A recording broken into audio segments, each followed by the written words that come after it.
Comentario de Segunda de Reyes capítulo 9. Del caos a la solución divina.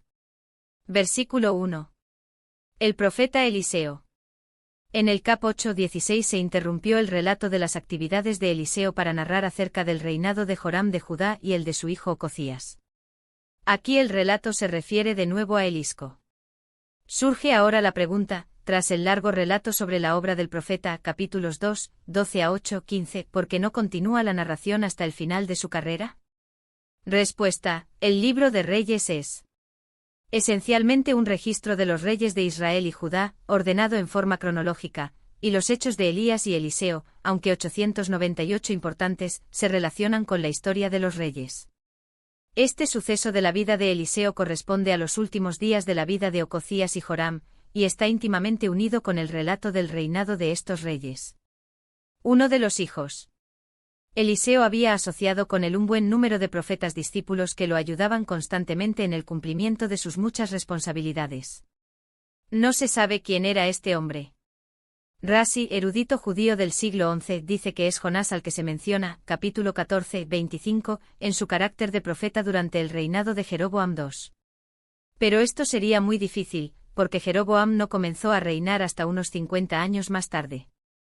La suposición rabínica de que Jonás fue el mensajero aquí mencionado no tiene ningún fundamento. Redoma. Frasco, Biblia de Jerusalén, como también en 1 de Samuel 10, 1. Los aceites y los ungüentos se llevaban entonces en frascos hechos de barro, de piedra o de vidrio. En Egipto y en Mesopotamia se han encontrado muchos frascos tales. Ramot de Galaad. El rey de Israel acababa de ser herido en el sitio de Ramot de Galaad, y había vuelto a Jezreel. Hasta este momento el relato no dice que el sitio hubiera tenido éxito, pero esto se deduce. Versículo 2. Jehú. En la Biblia no se da ningún detalle de los antepasados de Jehú, ni de la ciudad de donde era, solo se dice que era hijo de Josafat. Su nombre aparece varias veces en los registros asirios. En un fragmento de los anales del año 18 del reinado de Salmanasar III, año que se acepta como 841 a.C., donde se menciona la derrota de Hazael, también se dice que Salmanasar recibió tributo de Iauamar Umri, o sea Jehú, hijo de Omri. Esta inscripción, junto con otra del 6º año de Salmanasar, en la cual el rey asirio relata la lucha contra Acab en la batalla de Arar, nos permite establecer el sincronismo con la historia asiria, no solo con el último año del reinado de Acab, sino también con el año de la muerte de Joram de Israel y el ascenso de Jehú al trono. Sus hermanos. Es decir, sus compañeros, los oficiales que lo acompañaban, ver versículo 5. Llévalo. Literalmente, hazle entrar, Biblia de Jerusalén. El mensajero debía llevar a Jehú a otra habitación donde pudiera hablarle en secreto. La cámara. Literalmente habitación dentro de una habitación. Ver 1 de Reyes 20:30, 1 de Reyes 22:25. Una habitación apartada, Biblia de Jerusalén. No necesariamente se trataba de una cámara secreta, sino de un lugar privado donde el mensajero pudiese hablar a solas con Jehú. Versículo 3. Derrámala sobre su cabeza. La primera orden de ungir rey a Jehú le fue dada a Elías, cuando se le ordenó que ungiera a Eliseo como sucesor suyo, ver comentario de 1 de Reyes 19:16. Echa a huir. Todo este trámite debía realizarse con rapidez y en secreto. Una vez cumplida su misión, el joven profeta debía partir de inmediato, sin esperar que se le hicieran preguntas ni se le diera una recompensa. Versículo 4. El joven. El hebreo dice el joven profeta, pero tanto en la versión siríaca como en la Septuaginta esta palabra aparece solo una vez. Versículo 5. Estaban sentados. Tal vez en el patio, porque según el versículo siguiente, cuando se le dijo a Jehú que el mensajero venía a hablar con él, entró en casa. Jehú dijo. Evidentemente Jehú dirigía la reunión. Era el comandante de los ejércitos de Israel. Cuando el rey partió de Ramot de Galaad, la ciudad posiblemente no había caído aún, porque todavía había lucha.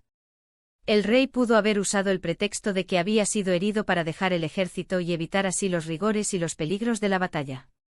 Jehú prosiguió con el sitio y finalmente logró tomar la ciudad. Sin duda, todo Israel lo consideraba un héroe nacional. Versículo 6. De Israel. Dios todavía reconocía como suya la nación de Israel, y como era su verdadero gobernante escogió al nuevo rey. Yo te he ungido. Esta misión provenía directamente de Dios. Había llegado el momento de que hubiera un nuevo rey que acabara con los pecados de la dinastía de Omri. Era una hora de oportunidad y de responsabilidad para el hombre que iba a tomar la corona de Israel. Versículo 7. La casa de Acab. Joram y Ococías eran hijos de Acab, pero el segundo reinó antes que Joram. La casa de Acab tenía que ser aniquilada por causa de su maldad. Vengue la sangre. Nadie puede derramar sangre inocente sin recibir castigo. El Señor vela sobre los suyos, y vengará a sus escogidos en la forma y en el momento que mejor le parezca. Por nuestra estrecha visión no siempre entendemos por qué se demora el día de la retribución, hasta podemos pensar que el Señor se ha olvidado, y que los que hacen el mal podrán seguir impunemente en sus malos caminos. Todos los siervos. Esto muestra que no solo los profetas escogidos de Dios habían sufrido con la persecución general realizada por la casa de Acab contra los adoradores del verdadero Dios. De la mano de Jezabel. Jezabel había sido la principal instigadora de la persecución en Israel, pero sola no podría haberla llevado a cabo. Si Jezabel era culpable ante Dios, sus colaboradores, movidos por el mismo espíritu, también lo eran. Versículo 8. Toda la casa. Podría parecer que el castigo de la casa de Acab, en el cual quedó exterminada toda la familia, fue excesivamente severo. Esto sería así si no se tienen en cuenta ciertos hechos relativos al trato de Dios con su pueblo. Cuando Dios organizó el Estado teocrático de Israel en el Sinaí, instituyó severas penas civiles. Para lograr un grado razonable de rectitud moral se necesitaba una rigurosa disciplina. Cuando se instituyó la monarquía surgió una nueva dificultad. Como el poder del rey era absoluto, no había en el país ninguna autoridad que enjuiciara al rey por sus crímenes. En estos casos, Dios muchas veces se transformó en el ejecutor directo del castigo civil. Era más peligroso pasar por alto las iniquidades del rey que las maldades de uno de los súbditos. Debido a la elevada posición del rey, la influencia de su mal ejemplo era mayor. Por eso su castigo muchas veces fue severo, como ocurrió en el caso de Acab y su casa, o en el de David, cuando 70.000 hombres murieron después que David pecó al hacer el censo de Israel, 2 de Samuel 24. Pero las medidas necesarias para reprimir la anarquía desenfrenada determinaban la severidad del castigo. Destruiré de Acab todo varón. Esta expresión comprende a todos. Parece que los hebreos usaban estas palabras desde el tiempo de David, 1 de Samuel 25-22. Cuando Jeroboam anduvo en los caminos del mal, se usó esta expresión con referencia a su posteridad, la que también sería destruida, 1 de Reyes 14-10. Cuando pereció la casa de Baasa, de nuevo se usó esta expresión, 1 de Reyes 16-11. Después del asesinato de Nabot, cuando su viña pasó a poder del rey, Elías usó esta misma expresión en contra de los descendientes de Acab, los cuales fueron destinados a una destrucción total, 1 de Reyes 21-21. En esta oportunidad el profeta emplea otra vez las mismas palabras para indicar que la casa de Acab tendría un tristísimo fin. Versículo 9. Como la casa de Jeroboam. Tanto la casa de Jeroboam como la de Baasa habían perecido por completo.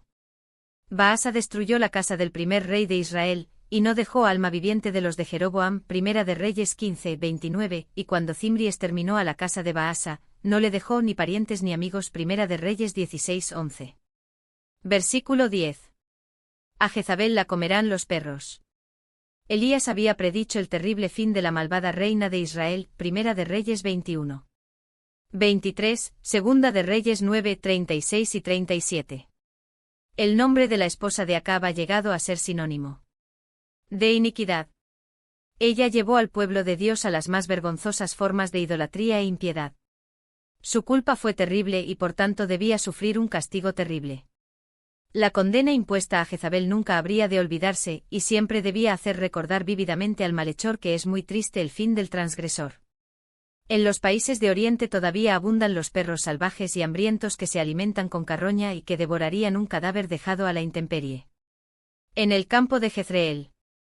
Era natural que Jezabel sufriese su castigo en el mismo escenario de sus maldades. Allí había amenazado con destruir a Elías, 1 de Reyes 19, 2, y en este mismo lugar derramó la sangre del inocente Nabot para apoderarse de su viña. Primera de Reyes 21, 7 al 15. Versículo 11. ¿Hay paz? Esta misma pregunta aparece en los versículos 17, 18, 19 y 22. La llegada repentina del mensajero, el hecho de que llevara a Jehú aparte para hablarle en secreto y su rápida partida, suscitaron preguntas en cuanto al propósito de la visita. Todos sabían que el mensajero del profeta no había venido por algo baladí. ¿Había traído un mensaje bueno o malo? ¿Había alguna crisis repentina que demandara la intervención del ejército en alguna parte? Loco. Se usa esta palabra en forma despectiva, como en Jeremías 29, 26, ver Oseas 9, 7. Vosotros conocéis. Estas palabras sugieren que Jehú pudo haber sospechado que los oficiales tenían un plan conjunto para hacerlo rey. Versículo 12. Mentira. Ellos no tenían noción alguna del propósito de la visita del profeta, pero estaban ansiosos de enterarse. ¿Por qué habría de guardarse en secreto ese asunto? Mejor sería que Jehú les declarase todo allí mismo.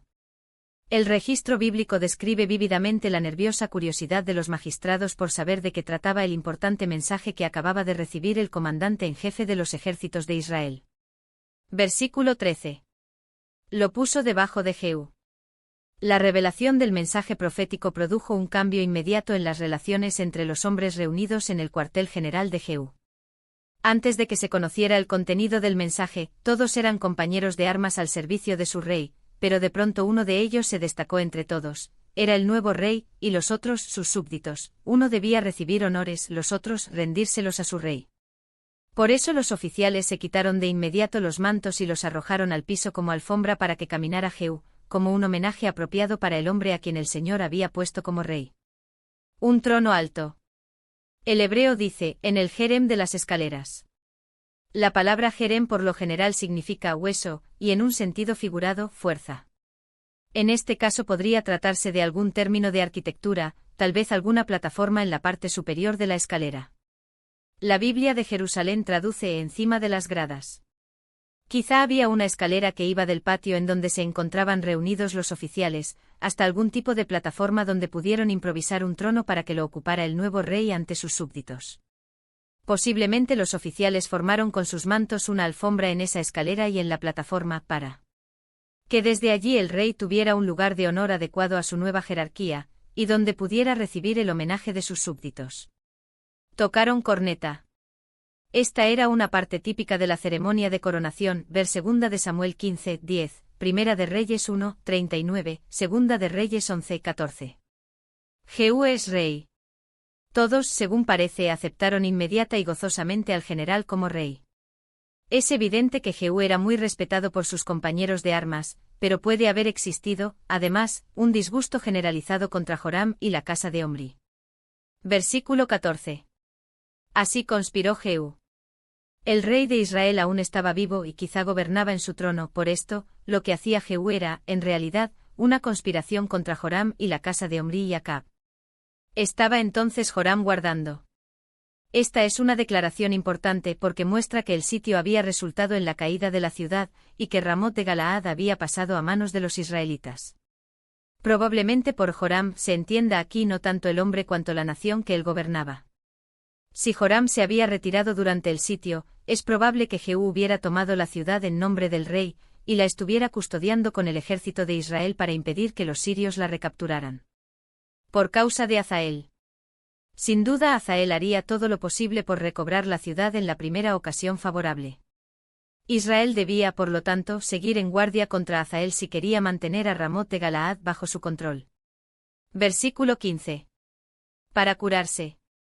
Después de decir que Joram estaba guardando la ciudad de Ramot de Galaad, el autor, a fin de evitar una incomprensión, repite lo que ya había dicho capítulo 8, 29 en cuanto al regreso de Joram a Jezreel para curarse de las heridas que había recibido durante el sitio. Si es vuestra voluntad. Estas son las primeras órdenes que dio Jehú como rey. En vez de ser arbitrario, quiere que sus hombres sepan que se tomarán en cuenta los deseos de ellos. Si lo creen conveniente y lo acompañan en la empresa que está por iniciar, podrán hacer lo que les propone. Ninguno escape.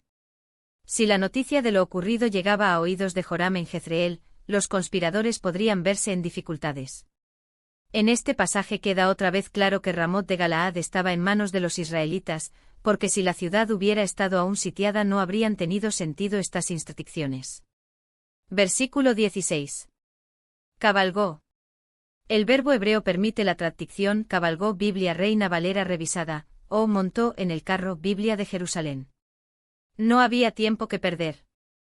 Jehú hizo todo lo posible por llegar a Jezreel antes de que otros pudieran contar al rey lo que acababa de suceder en Ramot de Galaad. Fue acompañado por un grupito de hombres, pero el ejército quedó alerta en Galaad para que no lo sorprendiera un ataque sirio. Joram estaba allí enfermo.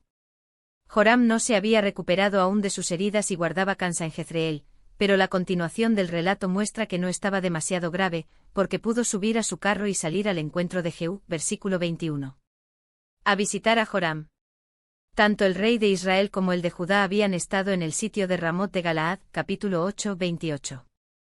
Cuando Joram fue herido partió hacia su residencia de descanso en Jezreel, y pronto lo siguió Ococías. Si ambos reyes hubieran partido mientras aún duraba el sitio, esto habría tenido un efecto desmoralizador sobre el ejército, y con toda probabilidad se habría interpretado esto como indiferencia o cobardía. Si mientras Jehú y el ejército estaban expuestos a las penalidades y a los peligros de la batalla, los dos reyes Joram y Ococías descansaban en el palacio veraniego, se explicaría mejor el entusiasmo inmediato y desenfrenado con el que los oficiales aclamaron rey a Jehú. Versículo 17. Torre de Jezreel. La ciudad de Jezreel estaba en el extremo del valle de Jezreel, por el cual la ciudad tiene acceso al Jordán. Estaba sobre una llanura, pero al borde de un abrupto desnivel de 30,5 metros. Desde allí se veía todo el territorio hasta el Jordán. Al oeste se contemplaba el valle de Esdraelón hasta el Carmelo. Este lugar, que dominaba una ubicación estratégica, era ideal para una fortaleza. Las murallas de las ciudades orientales tenían, a menudo, altas puertas o torres que permitían ver todo el territorio circundante hasta una gran distancia. En la torre de Jezreel había un centinela apostado para avisar de cualquier posible peligro. Cuando Jehú y los suyos se acercaron, este vigía estaba en su puesto cumpliendo fielmente su deber. Vio la tropa. A lo lejos pudo verse un grupo de jinetes que se acercaban. A esa distancia no podía saberse si eran amigos o enemigos, israelitas o sirios. El centinela no esperó hasta poder ver todos los detalles, pues entonces podría ser demasiado tarde. En cuanto vio la tropa mandó aviso al rey, de modo que la ciudad pudiera estar preparada para cualquier emergencia. Debe notarse que Jehú no viajaba solo, venía acompañado de tropa. Hay paz. Ver comentario de versículo 11, estaban en guerra. Acababan de quitar a los sirios la ciudad de Ramot de Galaad, y ciertamente se podía esperar que Hazael intentara reconquistarla. Además, los ejércitos de Asiria no estaban lejos. En esas circunstancias podía suceder casi cualquier cosa. Por eso la pregunta «¿hay paz?» no era solo un saludo formal sino algo muy significativo. Versículo 18. Vuélvete conmigo. Ponte detrás de mí, Biblia de Jerusalén. El mensajero se dio perfecta cuenta de que la misión de Jehú no era pacífica, pero no se le dio oportunidad de llevar ese mensaje al rey, por el contrario, se le ordenó que se pusiera en la retaguardia mientras los hombres seguían avanzando. No vuelve. El centinela siguió observando al grupo que se acercaba para tratar de saber si sus intenciones eran pacíficas o no. El mensajero enviado por Joram debía volver con su informe, y al no hacerlo, pudo interpretarse que la tropa que se acercaba no venía en misión pacífica. El centinela tenía el deber de informar lo que veía, y no de dar órdenes. Enseguida avisó al rey que el mensajero no regresaba. Versículo 20. El atalaya volvió a decir. Sin importar lo que pudiera decirse del rey, el atalaya reaccionó con energía y prontitud. Se mantuvo alerta para ver cualquier movimiento que pudiera delatar la intención de la gente que se acercaba. Era un mal indicio que el segundo mensajero no regresara. El marchar. Los hombres se conocen por sus acciones. La característica por la cual se reconoció a Jehú sugiere que por lo general, era un hombre de gran energía, un hombre rápido en el pensamiento y en la acción. Es probable que todo lo hacía deprisa, con resolución y vigor. Cuando cabalgaba, guiar Biblia de Jerusalén, lo hacía impetuosamente o como un loco, Biblia de Jerusalén. Es probable que como guerrero fuera valiente, vigoroso y decidido.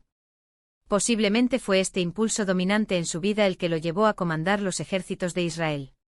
Su manera característica de manejar impetuosamente lo identificó mucho antes de que se le pudiera ver el rostro. Versículo 21. Unce el carro. Enganchad Biblia de Jerusalén. Con esta orden Joram estaba preparando su propia muerte. Una persona más sabia habría interpretado correctamente las señales que tan claramente habían sido dadas, y se habría preparado para defender la ciudad, en vez de mandar a preparar el carro para salir él mismo a recibir al enemigo que se acercaba. Es evidente que Joram no estaba tan enfermo como lo parecía indicar su repentino abandono del sitio de Ramot de Galaad, de lo contrario, le habría sido imposible salir al encuentro de Jehú. Es muy probable que no sospechara en absoluto que le ocurriría algún mal. Estaba ansioso y preocupado, pero quizás solo por la situación en Galaad.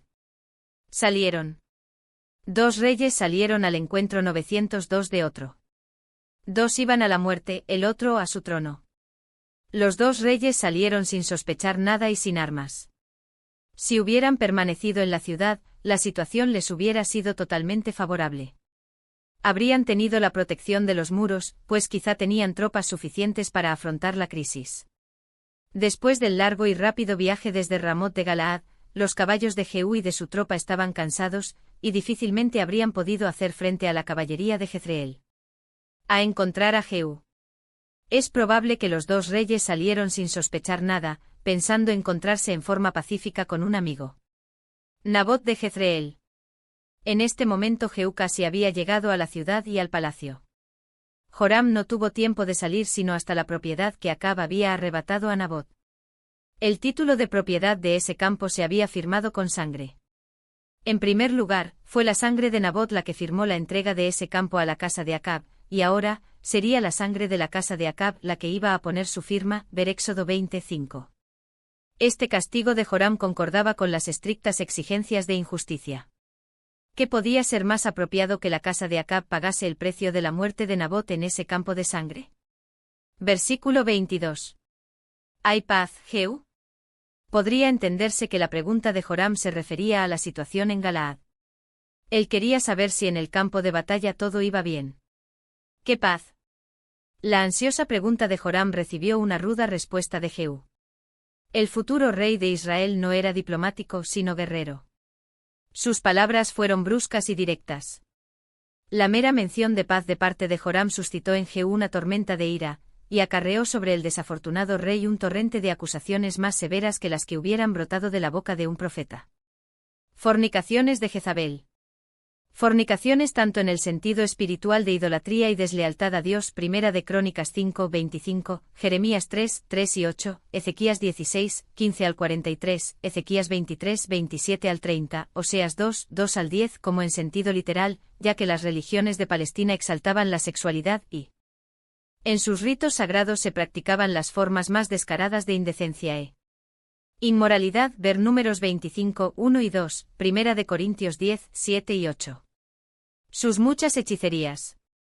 En las religiones del antiguo cercano Oriente era común recurrir a sortilegios, consultas a los malos espíritus, al uso de hechicerías y encantamientos, a predicciones del futuro y a diversas clases de adivinación. Ver Primera de Samuel 28, 3, 7 al 9, Segunda de Reyes 1, 2, Segunda de Reyes 17, 17, Segunda de Reyes 21, 3 y 6, Daniel 2, 2, Hechos 16, 16. Al pueblo de Dios se le había prohibido que participara en tales prácticas. Éxodo 22, 18, Levítico 19, 26 y 31, Levítico 20, 6 y 27, Deuteronomio 18, 10 al 12, Primera de Crónicas 10, 13, Isaías 8, 19. Versículo 23. Traición o cocías. No era el momento de dar largas explicaciones. Joram gritó a su sobrino este mensaje de advertencia mientras procuraba dar vuelta su carro para huir y salvar su vida. Versículo 24. Entesó su arco. Jehú era un soldado diestro y muchas veces había usado su arco en los combates cuerpo a cuerpo. Esta vez se propuso a que su flecha no errara el blanco ni dejara de cumplir su propósito. Entre las espaldas. Esto es, entre sus hombros. Joram, al huir, dio su espalda a Jehú. La flecha lo alcanzó con tanta fuerza, que le atravesó el cuerpo y le salió por el corazón. Cayó en su carro. Pudo haber muerto con honra y gloria en el campo de batalla, luchando contra los enemigos de su país, pero murió por la flecha de quien había sido su amigo y oficial de confianza. Años antes Elías había predicho: el que escapare de la espada de Hazael, Jehú lo matará. Primera de Reyes 19:17. Ningún hombre sobre el cual se haya decretado el castigo divino puede tener la esperanza de escapar de la espada de la justicia. Ver Deuteronomio 32:43, Romanos 12:19. Los impíos de la antigüedad no creyeron, como tampoco el mundo de hoy, que el Señor cumplirá lo que dice, pero mientras injusticia demande que se castigue la iniquidad, se cumplirán los decretos del Señor contra los malhechores. Ver com. Vers. 8. Versículo 25. Su capitán. Ver comentario del capítulo 7, verso 2. Tómalo y échalo. Jehú tomó sobre sí la responsabilidad de vengar la sangre inocente de Nabot. Conocía la maldad de Acab y los crímenes de Jezabel, y sabía que éstos debían vengarse con sangre. En la viña donde Nabot había trabajado, donde se había derramado su sangre, allí mismo mandó que se arrojara el cadáver del rey. Íbamos juntos con la gente de Acab. Tanto Jehú como Bicar eran guerreros veteranos. Habían estado juntos en el ejército de Acab, y vieron sus hazañas en la guerra y sus actividades en tiempos de paz. Es posible que los dos hubieran oído de labios de Elías la severa sentencia que pronunciara, de parte del Señor, contra el rey, poco después de la muerte de Nabot. Primera de Reyes 21, 19 al 24. Por lo menos conocían el asunto.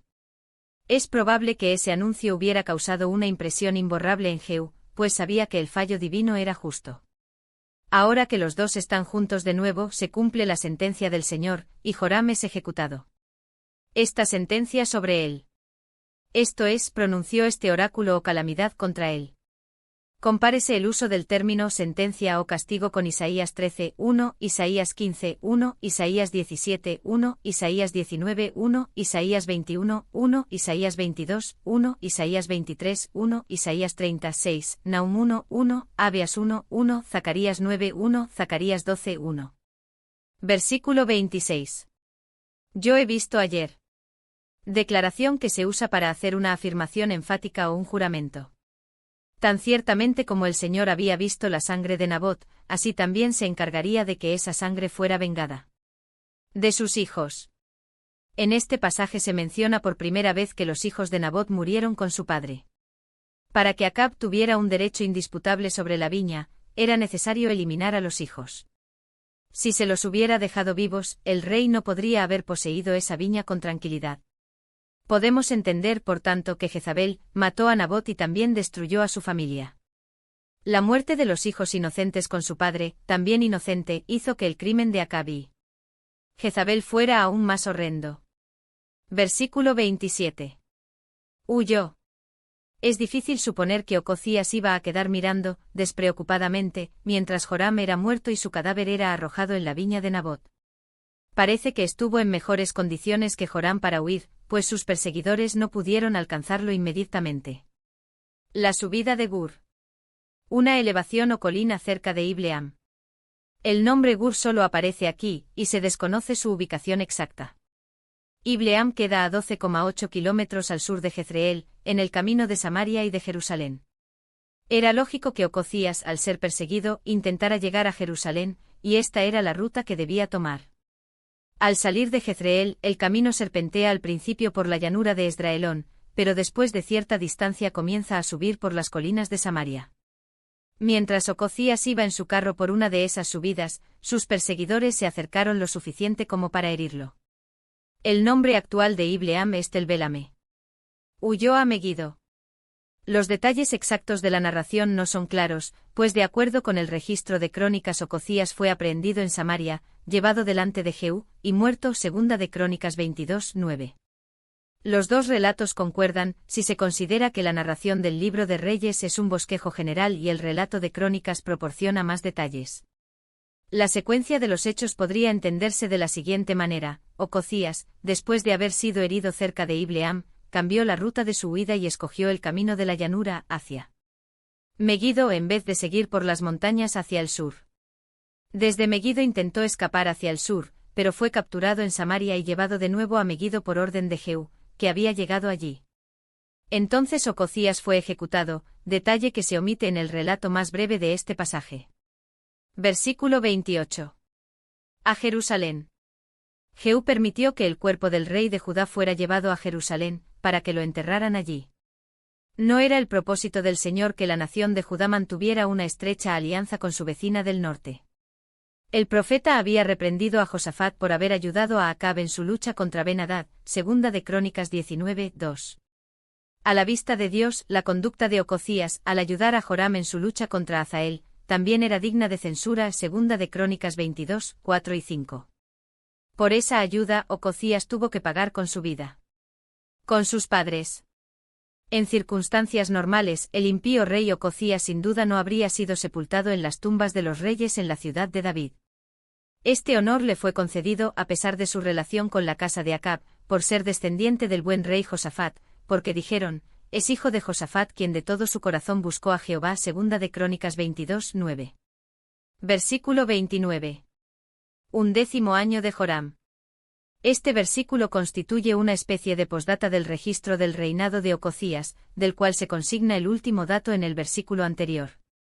Al registrarse la crónica de un rey, el primer detalle que se da es el año de su ascensión al trono, computando este según el año de reinado del monarca de la nación vecina, y esta información aparece en el capítulo 8:25. Sin embargo, allí se dice que Ococías comenzó a reinar en el año 12 de Joram, rey de Israel, y aquí se afirma que fue en el 11º año. La diferencia entre estas dos cifras se explica si se supone que en este tiempo, Judá, por su política de cooperación con el reino del norte, adoptó el sistema de cómputo cronológico de Israel, cómputo que tenía un año de diferencia con el de Judá. El registro del capítulo 8:25 aparece según la nueva forma de computar, en la cual el año cuando un rey ascendía al trono era llamado su primer año. El año 12 de Joram sería el 11º, según el sistema anteriormente usado, en el cual el primer año del rey era el primer año calendario completo que seguía al año cuando había ascendido al trono. Versículo 30. Jezabel lo oyó. A Jezabel le había llegado la hora de su castigo final, y ella lo sabía. Conociendo ya la muerte de los dos reyes, la de su hijo y la de su nieto, bien sabía que también a ella le llegaría su turno. Debía prepararse para sus últimos momentos sobre la tierra, y ¿qué preparación hizo esta impía mujer? Se pintó los ojos con antimonio. Las mujeres orientales desde tiempos muy antiguos usaron cosméticos para pintarse los ojos, ver Jeremías 4:30 y Ezequiel 23:40. Atavió su cabeza. Literalmente hizo hermosa su cabeza o adornó su cabeza, Biblia de Jerusalén, probablemente con algún tipo de atavío o tocado, ver Isaías 3:18. Se mantuvo desafiante e impenitente hasta el fin. Se atavió con todos sus adornos y sus ropas de gala, pero su adorno exterior no le sirvió de nada, ni ante Jehú ni ante el tribunal del juicio divino. Delante de este tribunal todos aparecen tales como son. Los polvos y las pinturas no encubren la corrupción interior, ni las sedas y los rasos pueden ocultar las feas manchas del pecado en el alma. Jezabel era interiormente corrupta, a pesar de todos sus esfuerzos por hermosearse exteriormente. Dios mira el corazón y pide el adorno interior, no el exterior, primera de Pedro 3:3 y 4. En vista de su oscuro registro de pecado, Jezabel habría hecho bien en ponerse saco y sentarse en ceniza, pero su orgulloso espíritu rehusó humillarse y su corazón de piedra no se conmovió. Se asomó. Es probable que se haya asomado a una ventana de sus habitaciones privadas que daba a un patio interior. Al parecer asumió una actitud arrogante e imperiosa cuando se asomó para contemplar, con resuelto desafío, al rebelde que entraba por las puertas del palacio. Versículo 31. ¿Sucedió bien? Literalmente hay paz. Zimri, asesino de su señor. Zimri había exterminado la casa de Baasa, primera de Reyes 16, 8 al 13, pero solo reinó 7 días. Al fin de ese periodo murió en la lucha contra su sucesor. Para él no hubo paz. Según el texto de la Biblia Reina Valera revisada, Jezabel parece amenazar a Jehú al referirse al desventurado intento de Zimri, pero la traducción literal contiene esta idea. Jezabel se dirige a Jehú llamándolo Zimri, como si le dijera sarcásticamente, paz a ti Zimri, asesino de tu señor. La BJ traduce este pasaje así, todo va bien, Zimri, Zimri, asesino de su señor. Versículo 32. ¿Quién está conmigo? ¿Quién? La expresión hebrea es aún más breve, mi timi, ¿quién conmigo, quién? Por lo breve e impetuosa, la frase parece ser característica de Jehú. Este había entrado velozmente en el patio, había oído el saludo despectivo e insultante de Jezabel y quería acabar con todo en forma rápida, en menos tiempo del que necesitaría para entrar en el edificio y prender a la vil mujer. Eunucos. Parece que Jezabel era una de esas mujeres odiadas aun por sus íntimos. Hasta este momento los eunucos estaban acostumbrados a inclinarse con terror servil ante ella, listos para realizar todos sus caprichos, pero era evidente que le tenían poco respeto y menos amor. Quizás la despreciaban y le eran leales solo porque les convenía. Cuando surgió la oportunidad, estuvieron listos para volverse contra su anterior tirana. Es probable que se hubieran alegrado del cambio de gobierno. Al menos esperaban que así podrían conseguir el favor del nuevo amo. Versículo 33. Echadla abajo. Esta mujer orgullosa, dominante, tiránica, debía perecer por causa de sus crímenes. Así lo exigía injusticia, y tal había sido el decreto de Dios. Fue un fin apropiado para su insolencia y arrogancia. Los tronos que descansan sobre la violencia y la corrupción no perdurarán mucho tiempo. Él la atropelló. Hizo esto para mostrar su total desprecio hacia ella en su agonía. A ese cuerpo maquillado y ataviado, que tan ignominiosamente había sido lanzado abajo por la ventana, le extinguieron la última chispa de vida los caballos y las ruedas del carro del furioso vengador. Su sangre real, pero contaminada, salpicó las paredes del palacio y manchó las patas de los caballos. Jezabel no murió como reina, murió como la despreciable persona que había sido. Había odiado la justicia, y su nación la había llegado a detestar.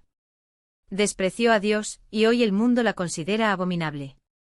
Aunque se condene a Jezabel, no puede aprobarse, ni aun mediante el silencio, la manera terrible en que Jehú la mató.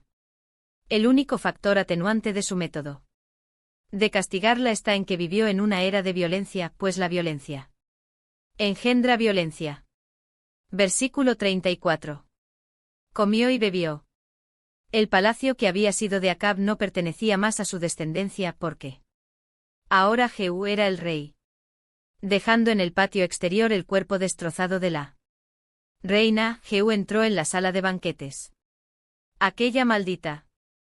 Jehú recordaba que esta mujer había sido objeto de la maldición de Dios, Primera de Reyes 21-23. Es hija de rey. Aunque era un guerrero endurecido, Jehú sintió un dejo de compasión y respeto por los que ocupaban puestos reales. Ella era hija de Ed-Baal, rey y sacerdote de Sidón, Primera de Reyes 16-31, pero había muerto como la más vil de las personas.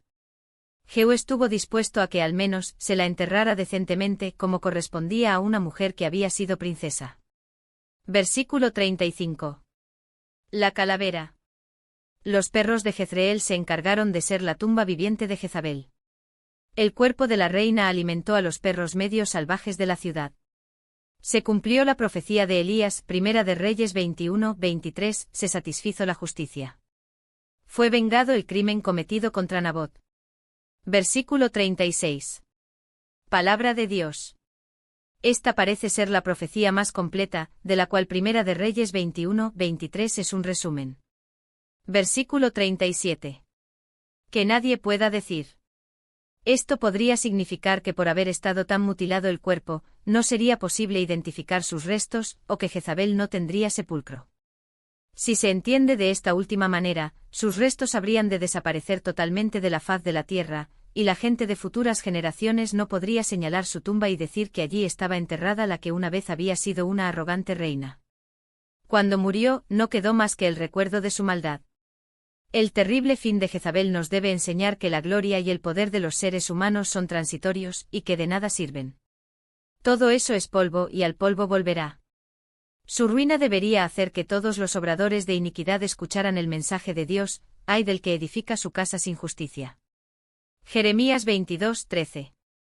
Jezabel llegó a ser un símbolo de la vil iniquidad que los profesos hijos de Dios dejarían entrar en sus filas como un factor de envilecimiento y profanación, y por esto se dieron solemnes advertencias en cuanto a los castigos que acarrearían esos pecados. Apocalipsis 2:20-23. Comentario bíblico adventista del libro Segunda de Reyes capítulo 9.